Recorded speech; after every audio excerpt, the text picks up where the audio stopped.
Hello there. Today I'm chatting to lecturer Gordon PARR, and Gordon lectures on all the cruise ships, and he's just started another very exciting phase of his life. Now, Gordon, what I was fascinated by, Lonsdale, is it still in existence? Yes, Lonsdale, it's passed into different hands over the years. years. But it's such a huge name for jeans, T-shirts and everything. Yes. And you actually created the clothing brand. I registered the brand in 1972. Well, how did that happen? Was it a brand of clothing that you had found someone doing and you said, I'll buy it? Or how did that come about? How that came about, I had a group of shops, and some of people may well call Jeans and Things. Yes. Group of 15 in the Northwest. Jeans and Things. Jeans and Things. Yes. That takes you back, doesn't it? That takes me back, yeah. And I bought most of our jeans and tops in the Orient, in Hong Kong. Yes. And I felt there was a need for belts. Right. So, on a visit to Hong Kong, I bought 10,000 belts. As you do. As you do. And had you researched what type of belts, whether to get leather, black, brown, silver buckles, gold buckles? Good belts, and a mixture, and Western belts. Belts to go with jeans. Yes. And well-priced belts, which we could offer at a reasonable price and offer to the groups, to the Burtons and the Colliers and so forth, as well as my shops. Yes. So when I came back, I'm thinking, what's a good name for a belt company? Well, it's got to be Lonsdale, hasn't it? And that's how it came about. Right, now why does it have to be Lonsdale? Because it was Lord Lonsdale. Right. And he was famous for the Lonsdale belt. Now you see, of course, I didn't, because that's boxing, isn't it? That's boxing, yes. You see, I'm not a follower or a fan of boxing, so so what a clever idea. I didn't twig. And that's fascinating. It's great, though. What a great name. It was a great name to think up and get registered, and we registered in 32 countries. Right. Eventually, I sold on the brand about 15 years ago. Yeah. But what's more, it was quite amazing. Lord Lonsdale, there was a Lord Lonsdale, New Lowther, was selling some of his titles. Yes.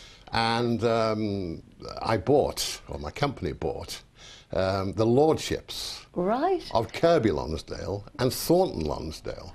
Right. So you've got the Lonsdale brand well and truly tied up. It made it very, very nice. So if you walked into the Plaza Hotel in New York and you gave your card, Gordon B. PARR, Lord of Kirby Lonsdale, all of a sudden, it really helped to market the brand. Right. I no longer use it now, because it's a time gone by. Lady Deborah of Bootle. Sounds fantastic. It's only down. Lady Deborah of Crosby. No, actually... That's a nice ring to it.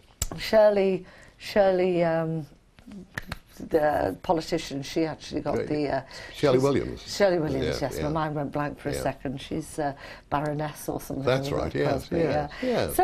So when you bought this, where did you then decide to go with it? Did you then go into the jeans and the T-shirt side?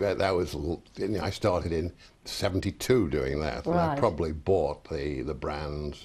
I traded with the name Lonsdale over the years, exported it all over the world, did a lot of shows. Yeah. Well, where did you get your business head from, Gordon? Because you've been in the army. Yes. And yet this is a really this is big business. Did you have a mentor? Did you have anyone that guided you through the minefield of doing such huge, big I suppose I had helpful bankers, and I was in the right place at the right time. Yeah. Because going into that business, I'd been in Mauritius for 3 years.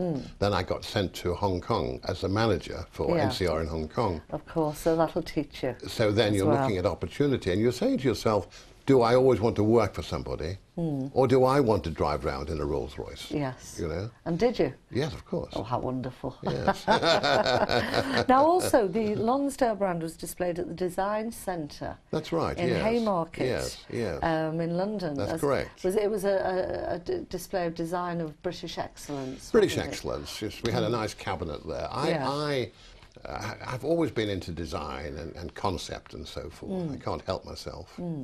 And we used to sell to a lot of the duty-free shops all over the world. Yeah. And I saw the flagons of whiskey, you know, these cartons of whiskey. Yes. Yeah. So I designed a carton, like a whiskey carton, yeah, but to hold a rugby shirt or a sweatshirt. Right. What a good idea. And because of that, I got an award from the Design Centre. That's brilliant. So, yeah, so you were actually very hands-on and artistically involved in design. I'd like to think I have a certain ability and capability. Yeah. Yes. And as a result of all of this and British excellence in design and what have you, you were invited to Downing Street a couple of times. Who did you meet there? Margaret Thatcher. Yeah. And I had dinner with Heseltine and the rich and famous. Yeah. Because I was doing my bit for Britain. Yes. Which I'm doing to this day. What I do now, lecturing and so forth. Yes. Still doing my bit for Britain. Well, how many people did you end up employing, or maybe even not directly employing, but if they made the belts for you or whatever? I have no idea. I suppose hundreds and hundreds. I mean, directly, I built a very nice offices in Southport. So in my offices, I would have 20 people working there. Right. But it's your indirect employment which you provide in this country and overseas. Well, it's very, very important as well. Yes, yes. And important to bring manufacturing and things back to Britain, actually. It would be nice to think we could. It would be wonderful, yes, yes. What about the lecturing? At what point did you start lecturing on different subjects? Well, was it before the ships, or was it purely due to the ships? Well, I had a very successful life, but everybody has to retire. Yeah.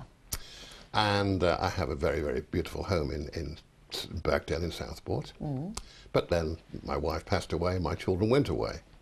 So I sold the house and had it converted and built myself a very, very beautiful bungalow in the grounds, where I still live after 11 years.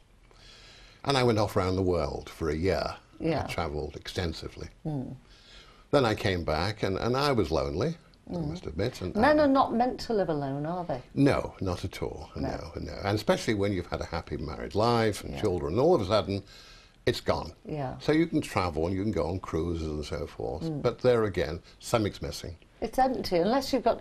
The first thing, if something lovely happens in your life, is to go to the one you love and say, guess what? Guess what? And the first thing, if something awful happens in your life, you go and have a cry to them.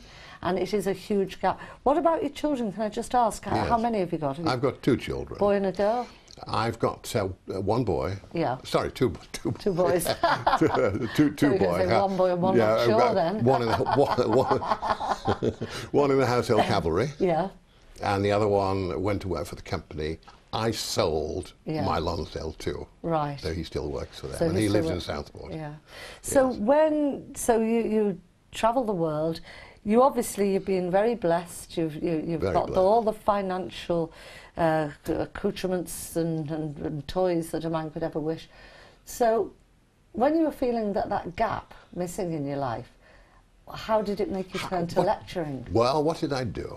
I thought, I'd been on cruise ships and I'd seen lecturers, and I thought, I could do that. I can do that. I could do that. And so, in fact, I made contact with the cruise companies. I must have written to about a dozen of them. Yeah. Had a response. Yes. And within a month, I was off with Cunard. How super. Isn't that amazing? And how did you pitch yourself? What did you say you would lecture on? Well, not too different to what I'm doing today. I talked about the Household Cavalry because it's an obvious one. Yeah. I've also enjoyed history and royalty. And I think it was a cruise to Canary Islands. I think I did 3 or 4 lectures. Yeah. And I couldn't have been very good. But I was good enough. Yeah. Because on that cruise, I met people from America. Yes. Who then reported back to Florida and said, look, we've got a great lecturer here. Yeah. And before I knew it, I had somebody calling from a company in Florida and saying, can you go to Chile on Thursday to join a celebrity ship and to go to New York and from there on to Bermuda.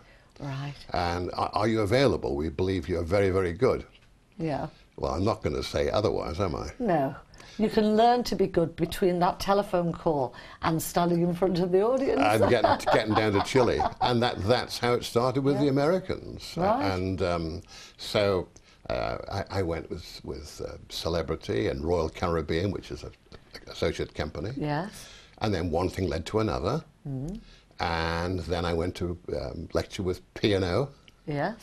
And one year I did 5 lectures. It seems a lot, you know. 5 lectures with P&O in a year. In a year. Yeah. And on one occasion flew down to Australia. Mm. Another occasion out towards the Panama Canal in that direction. Wow, how super! So I did 5, and I found that very interesting. And how long do you have to do a lecture? 45 minutes. Yeah. They want you to be concise and correct, and do an interesting and informative job. Yeah. You're not a lecturer as such, you're more of a speaker. It's more like an after-dinner speaker, really. More like an after-dinner, yeah. You're going to be relaxed, get your people relaxed with you. Yeah. Don't lecture to them, no. Talk to them. No. And have that 45 minutes to talk and 15 minutes to go off with them and have a coffee. Oh, right. Because you're part and parcel of the entertainment. It's very, very important, the lectures. And do you do questions and answers at the end? Of course I do. Of course I do. What are some of the questions you've been asked? I'm not going to tell you. Oh, go on. Don't be mean.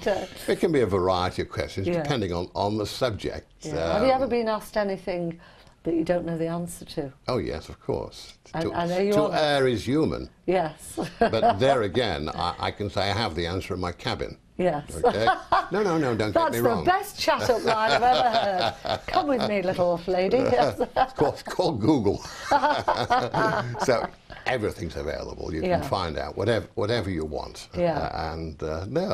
I've had a wonderful 10 years cruising and enjoying myself. Yeah. And it filled a gap, filled a void. Yes. And now working with Peel and so forth. Well, we're going to talk about that actually a bit later and find out, you know, how we can help you here on the Holiday and Cruise Channel by getting you some more lecturers. Yes. Were you surrounded by single or widowed ladies of a certain age?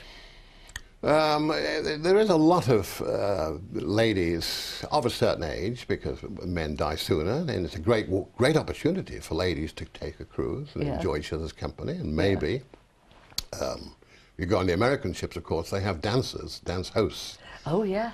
Who will squire the ladies. Yeah. And I think it's wonderful for that. It's wonderful for anybody to go cruising, particularly ladies, because they're in a protected environment. They can go singly or together.